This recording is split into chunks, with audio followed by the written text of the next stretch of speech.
Saya tahu para kader Demokrat marah dan kecewa. Marah dan kecewa bukan karena ketumnya tidak menjadi cawapres, tapi karena perjuangan Demokrat telah dilukai oleh mereka yang tidak jujur, serta telah melanggar komitmen dan kesepakatan. Bagi Demokrat ini sesuatu yang fundamental. Kita merasakan dalam hiruk-pikuk politik menuju pemilu 2024, seolah etika, integritas pribadi, dan komitmen politik menjadi tidak lagi penting dan relevan dalam mencapai tujuan. Ini yang justru menebalkan keyakinan politik saya bahwa perubahan benar-benar diperlukan, karena demokrasi yang sejati hanya bisa rawat dan tetap eksis jika hal-hal mendasar tadi tetap dipertahankan. Pengalaman di TNI mengajarkan kepada kami untuk senantiasa memegang teguh nilai dan etika keperwiraan. Hal ini adalah modal utama bagi seorang prajurit dalam mengemban tugas apapun.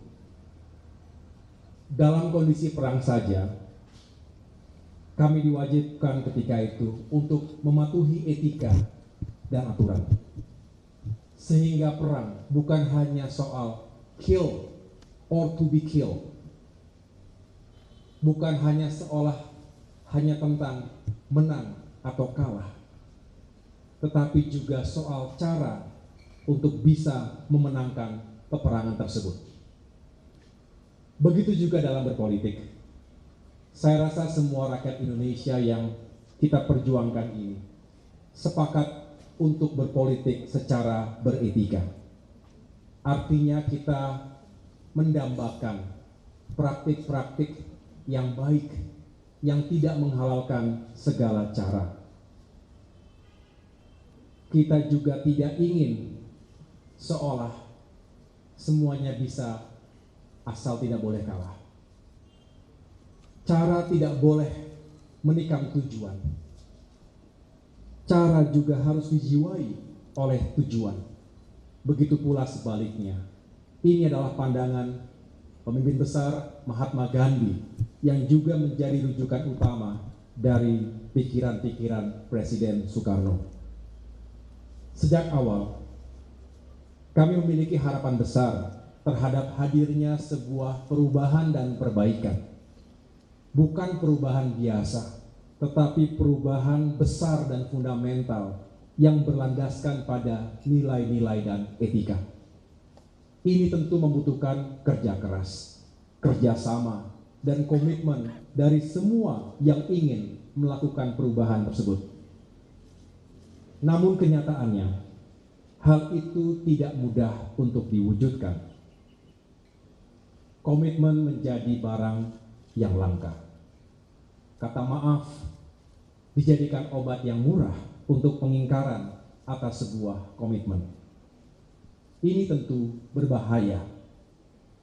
Jika dibiarkan, bisa menjadi budaya, menjadi sebuah pembenaran, dan lambat laun bisa membentuk karakter bangsa yang tidak bertanggung jawab. Tentu, sekali lagi, kami tidak akan membiarkan itu terjadi. Untuk itu, kami tidak akan menyerah untuk terus memperjuangkan nilai dan etika dalam kehidupan politik dan demokrasi kita. Saudara-saudara, partai politik adalah sebuah institusi, bukan pribadi. Sehingga ada tata kelola dan mekanismenya. Apalagi pengambilan keputusan yang menyangkut hajat hidup orang banyak. Memilih pemimpin, utamanya calon presiden dan calon wakil presiden yang kelak akan bertanggung jawab atas lebih dari 270 juta jiwa. Tidak bisa hanya diputuskan begitu saja dalam hitungan menit oleh segelintir orang. Sesuai dengan konstitusi Partai Demokrat, tentu harus dimusyawarahkan terlebih dahulu dan dibicarakan dalam wadah majelis tinggi partai.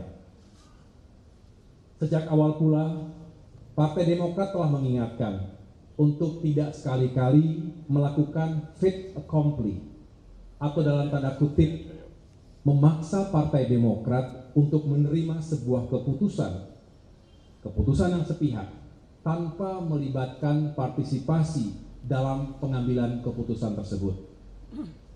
Dasarnya adalah mutual trust, rasa saling percaya, juga semangat keadilan dan kesetaraan yang menjadi titik temu perjuangan.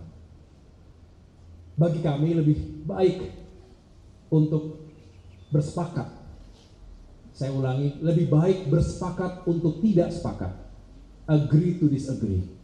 Daripada dipaksa menerima keputusan yang kami sendiri tidak terlibat dalam prosesnya. Inilah substansinya teman-teman sekalian, sehingga kami menghimbau janganlah hal yang besar dikecilkan, sementara hal yang kecil dibesar-besarkan. Para kader Demokrat dan rakyat Indonesia di seluruh tanah air, kami berjanji untuk tetap teguh di jalan perubahan dan perbaikan. Kami mengajak seluruh kader Demokrat untuk tetap solid dan mengikuti langkah-langkah yang akan diambil oleh pemimpin partai. Dalam upaya memperjuangkan perubahan dan perbaikan itu, Demokrat akan berikhtiar untuk bergabung dengan koalisi lain yang memiliki kesamaan cara pandang, visi kebangsaan, dan etika politik. Mari kita songsong perjalanan politik yang baru dengan hati yang bersih, dengan niat yang baik, cara yang baik, dan tujuan yang baik. Pertama-tama, tentu dengan memberi maaf kepada siapapun yang telah menyakiti kita, baik secara langsung maupun tidak langsung. Semoga kita semua bisa memaafkan, walaupun tidak begitu saja melupakan. Saya pun sebagai manusia biasa tentu tidak luput dari kekurangan. Mohon dimaafkan. Mari kita buka lembaran baru ke depan. Kita harus segera move on. Hari ini kami keluarga Partai Demokrat dengan berbesar hati, dengan kerendahan hati menyatakan move on dan siap menyongsong peluang-peluang baik di depan.